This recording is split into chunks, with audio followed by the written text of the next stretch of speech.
the intro music. Yeah! Woohoo! Hey everybody, welcome back to the stream where we're going to talk about the USS Voyager and what it could do for you in the game and where it's good, where it's bad, maybe it kind of falls a little bit short, maybe it exceeds really well, and I want to cover all those bases so that you can make an informed decision on one, whether you should buy it this month if you're watching this when it came out, or two, how to go about and grind about it and where are the good spots. Now, I did wait about a week to release this video because I wanted to, one, try to fight for what improvements I believed it needed based on feeding back to the community, and two, just to get a lot of data on it before we released a video so that we weren't doing, a video where we kind of talked about it but didn't really know what we were talking about. We want to make sure that y'all have, all the information that you need. So a big shout out to those on my volunteer team who help. If y'all have not already joined the Discord, we have a great volunteer team who help put together all this information. Pseudo, Jules Verne, John Connor were probably the three biggest ones working with me on this stuff, but I've also been working with Hugo on Janeway, and she's really neat. Real curious to see where this ISO stuff goes. But anyway, we're going to jump into Voyager right now. Real quick, first thing, how do you get the Voyager? Well, number one, you need to be level 34, and you're going to have this available. You have a Refinery tab that literally is the USS Voyager. So in the background, look right behind me. See this USS Voyager tab, level 34 and plus, you'll see it, and you'll need to turn in this currency, which you get from just killing the Herogen hostiles. Check out the video that I did, just a couple days ago, if you are unsure about that process. So you can actually grind these out pretty easily, even if you can't hit the big ones. So if you are paying attention, go and check those out. So I think that'll help everybody out, hopefully, anyway, because, well, getting the Voyager, it's important. Whether we love it or not, debatable, but it's still important to go ahead and unlock. So let's take this off the screen. So after that point, you're going to have several different options in your Refinery. So let's hit the Refinery real quick, because like the Voyager, or the Voyager like the Mantis, maybe it isn't amazing early on. So we're going to start with first, I'm going to show you the Refinery that we put together with Jules. And a big thank you to all those who have helped us so far. So we've got it set till tier 9. So basically, if you are levels 34 through 50, this covers you. And if you're a higher level player, we'll get you the rest of the information you might need. But a couple ones we want you to look at is this one, your Commerce Exchange. The reason I care about the Commerce Exchange so much is, one, it does help with leveling the Cerritos over here on the far right side. It's off the screen. But more importantly, this piece right here, ship parts. And this is where you start getting uncommon ship parts at tier 4. Now, I just mentioned that the Voyager tiering is a lot like the Mantis. And what I mean by that is, if you remember, the Mantis did not have a lot of cargo space. And what you end up having is a lot of players using other ships to take advantage of the bonuses from the Mantis, but never actually using the Mantis. And I'm worried that the Voyager has a similar issue right now, where there are good things in the Refinery, but with a lot of these refineries, as it scales up, it actually gets worse. Yeah, kind of painful. So let's talk about the Voyager itself. Let's back out and bring her up. What is she? How strong is she? So the Voyager is built a lot about the research tree that it has added in the game, of the Starships tree. Now, as a ship, it's decently strong. You see, I've got mine at tier 2. If I was to compare it to another low tier ship, I've got my tier 1 Defiant here. You see being slightly weaker, but the Defiant does have much higher attack. And I'm not going to spend this video like really tearing down the Voyager, but it is much weaker overall compared to the Defiant or the Talios, but it is much stronger than the Titan and the Cerritos. So here's my tier 3 Titan, and not only just from a side-by-side power comparison, it's literally a better warship than the Titan is, just still not very strong in and of itself. Now, sadly, we really went hard at trying to have it to where it wasn't level locked, and there's only 2 locks in the game. There's a G4 lock and a G5 lock. Now, I know y'all are going to talk about this logic in the comment section. I can't help it, but I'll go ahead and put it out in front. It is kind of silly. You can't get past tier 3 at level 39, even though you have everything you need to upgrade it. Yes, exactly what I said. What I mean by you have everything to upgrade it is, let me actually pull you back into what we were just looking at with the chart. So this is one that I filled out, again, working with, shout out to Jules Verne for putting all this information together, but I filled this out and just look at the comparison. Here's your base calls. This is all over here. These are your specialty ships. The ones on the left side here See these? These are all your explorers. So overall cost, so much. All right, let's look at 4-star though. So we want to focus on uncommon 4-star gas. You need 100,000. Then you need 31,000 rares. So it actually costs more rares than the Cerritos or Titan A, but less uncommon 4-star. Only drawback to this, that's it. Like, it doesn't need anything special. There's no like special warp coils and every tier. It's just literally stops. That's it. It also needs epics. So you could actually, in theory, going by tier cost, take the Voyager to tier 6 at level 39. But the game has said you can't do that, even though a tier 6 Voyager is weaker than a tier 6 ISS Jelly. And just do a little self-postulation here. My theory is that when they're designing these ships, they look at everything just from a base perspective. And the truth is, it's really difficult to do that in terms of balancing because you have, for example, an Enterprise out there. What do you think is stronger, this tier 3 Enterprise or the tier 2 Voyager?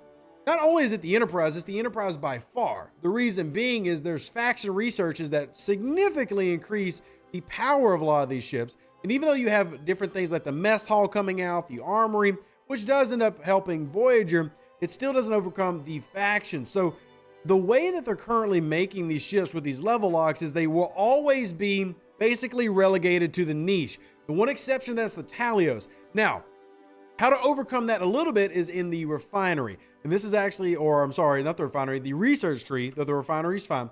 The research tree for the Voyager actually has a lot of good research in it and makes the Voyager more viable as a hostile grinder and for overall usage. So let's go in the Starships tree, scroll all the way to the right side. You're going to see all this cargo research. Voyager cargo research, very important, especially as we talked about it having the same problem as the Mantis. The hostile salvaging important, the bartering for increasing the cost efficiency of upgrading the parts cost to the Voyager itself. And then you've also got over here the antimatter recycler, which gives the Voyager probably its biggest advantage, which is insanely high warp range. It is super warpy, and we actually really do like that. But there are some good researches here. Faction battle tactics is nice because this is for everybody, giving you a bonus versus FKR ships. That's pretty cool. But there's Voyager tactics, which this is increasing damage versus just regular hostiles. This can actually be a very viable PVE grinder for you. And this is a positive for the Voyager. We'll talk about why we need to invest in the Voyager now and early, is combined with the Janeway crew, which is like another really good PVE crew, specifically fighting hostiles like freebooters and regular hostiles. Very, very valuable. We know the Voyager already has a significant advantage when going against the Species 8472 ships. So let me just go back into this screen and take a look at Feels Like Home. 65,000 for, this ability right here for where I'm at tier 2 against the Delta Quadrant or the Dairy Queen hostiles. It also can become a very valuable long-term grinder for regular hostiles. So if you're doing your grind for factions and rep grinding and stuff like this, running this crew with the Voyager crew and running this ship can actually be a very, very good thing. So there's definitely value in the boat, even though it doesn't scale in a way that makes it where it's viable for really armadas or PvP. In terms of PvE, this is actually going to be a very good ship, going through the research, upgrading it. And it does have one singular PvP value, and that's in the astrometric scan. Now, the astrometric scan allows you to scan a player and it reveals the coordinates of their station. The only kind of limiting factor there is it takes the same juice as the advanced sensors, which is what you need to unlock the hostiles, which is what you need to go through the Refinery. So even though it has that ability, it's a little bit different. You have to make a choice. Do I upgrade the Voyager and go through its loop, or do I just use the Voyager to find, maybe those rogue players I don't want and hunt them down, or maybe that whale that I want to drain their base, I want to catch them slipping. Whatever it is, you do have to make choices in here. And I want to go back to your grinds and kind of where you should maybe think about going level lock wise. And this was a conversation that we were having with, or that I was having with Jules today, even before I was making this video. I was like, something to consider is how high you want to actually take this ship. And the reason that we have to consider that is because its Refinery is literally set up in a way that you cannot max pull it. There is no way to efficiently max pull the Refinery of the USS Voyager. You just simply can't. It's not designed to do that. And I think that personally, that's a flaw in a design. That's really pushing a grind too far back, especially a grind that's already kind of limiting because you have a ship that just, you can't really scale. You're stopped at 39, so you can only take it so far. And then you get in the 40s and you can take it far, but how far do you take it? So the balance that needs to be found actually lies in these right here. So I'm big on efficiency. We know that. And in terms of camping, let's say you're a level 39 player, the highest you can take it is, in fact, well, tier 3. But let's say you're in the 40s and you're planning for the future. Well, if you're in the 40s planning for the future, let's talk about efficiency in terms of, do we stop anywhere? And if so, where do we stop? And I'm going to show you another thing that Jules put out. And we were actually discussing how high to take it. And he said, stop it at tier 3. Don't go any higher. I disagree slightly, but I do want to give varying viewpoints. So let's look at this chart together. I am big on tier 5. Now, if you look over there, you're going to see it highlighted in bold. Tier 5, I'm right at Ops 46. And this is expected chest pulls over a time period. So basically, it's trying to determine what's the most efficient spot for you to pull regularly. And here I'm going to alternate it so you can just see the very top. Based on the 8472 loot bottleneck, your likely chest pull numbers and weighted average. So as you can see, tier 5 is a real sweet spot for those upper 40s players. But I would also say that maybe if you're in the lower 40s, you kind of shoot for the same thing. But still, mid 40s, high 40s, here's an efficiency chart of kind of how you would scale your Voyager. And you'll note that nobody is currently trying to scale it to max. Hopefully changes come to the Voyager at some point that make that happen. I think a couple things need to happen. One, a reduction in the refinery time, the cooldown timer for the Species 8472 bio chest. I think that's a big one. And a second one is the cargo bay for the Voyager itself. As you tiered up, the cargo bay does get better and it does improve, but it still is significantly small compared to other ships. People are using their pylons and their Sanctus and their Sompex to go out and do these grinds, because here's mine at tier 2. You can see I've got a right here, right at 40,000. If I went and upgraded that, I would be what, 50,000, 43,000. If I go full loot crew, I'm somewhere in the 50s. It does scale up, but you take so long to get that cargo bay, and it's going to take you so much time to get there. Again, this is just we talked about this in the loop video, convoluted loop, and it's a convoluted grind for the ship.